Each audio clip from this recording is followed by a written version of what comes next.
Presiden Joko Widodo meresmikan pembangunan atau groundbreaking Masjid Negara di Ibu Kota Nusantara, Kalimantan Timur pada hari ini Rabu 17 Januari 2024. Pembangunan masjid itu memakan biaya konstruksi yang cukup fantastis, yaitu mencapai 940 miliar rupiah. Presiden Jokowi menjelaskan masjid ini dapat menampung 61 ribu jamaah. Di sekeliling masjid itu nantinya akan dikelilingi air yang berasal dari embung buatan. Selain itu, Jokowi mengungkapkan masjid tersebut juga akan dilengkapi infrastruktur di kawasan seperti jalan dan juga jembatan. Tak hanya itu, juga akan ada pembangunan rumah ibadah lainnya seperti gereja katedral, vihara, pura, kelenteng, dan lainnya sehingga menunjukkan citra persatuan dan keragaman. Adapun target pembangunan masjid ini selesai pada akhir tahun 2024 atau sekitar 400 hari kalender masa pembangunan. Jokowi berharap keberadaan masjid ini dapat merepresentasikan kemajemukan Indonesia dan sarana meningkatkan iman dan takwa serta tempat berbagi aktivitas keagamaan maupun sosial.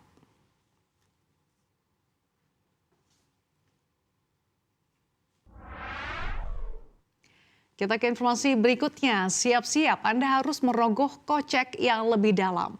Pasalnya pemerintahan Provinsi DKI Jakarta resmi menaikkan tarif pajak untuk hiburan khusus seperti diskotik, karaoke, klub malam, bar, dan mandi uap serta spa sebesar 40%. Besaran tarif pajak itu sesuai dengan ketentuan untuk objek pajak barang jasa tertentu atau PBJT yang ditetapkan Undang-Undang Hubungan Keuangan antara pemerintah pusat dan pemerintahan daerah atau Undang-Undang HKPD.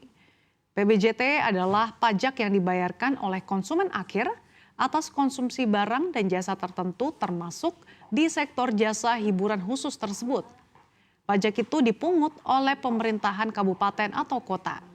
Selain jasa hiburan khusus yang menjadi objek PBJT, tarif PBJT dalam Perda 1 tahun 2024 itu menetapkan besarannya hanya 10% atau sama dengan tarif pajak untuk makanan dan minuman, jasa perhotelan, jasa parkir, serta jasa kesenian dan hiburan.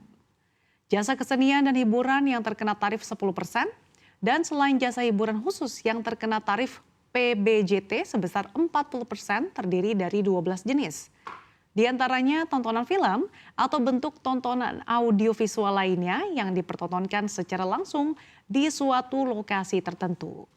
Namun untuk jasa kesenian dan hiburan seperti promosi budaya tradisional hingga kegiatan layanan masyarakat ditetapkan dalam perda tersebut tidak dipungut bayaran.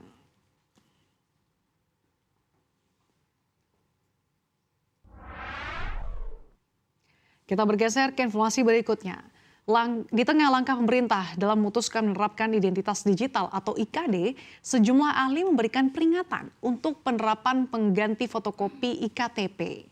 Salah satunya CEO Inixindo, Andi Yuniantoro yang mengingatkan penerapannya bukan hanya soal teknologi pendukung saja, namun ada beberapa hal yang perlu dipersiapkan, misalnya konsep identitas digital.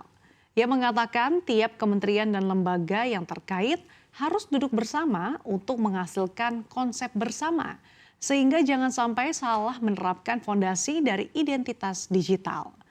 Persiapan lain adalah terkait data exchange atau pertukaran data.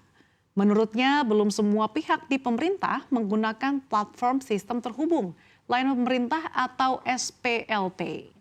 Terakhir, juga ada payment gateway yang harus jadi fokus saat penerapan identitas digital. Saat ini regulasinya telah ada, namun implementasinya belum bisa berjalan.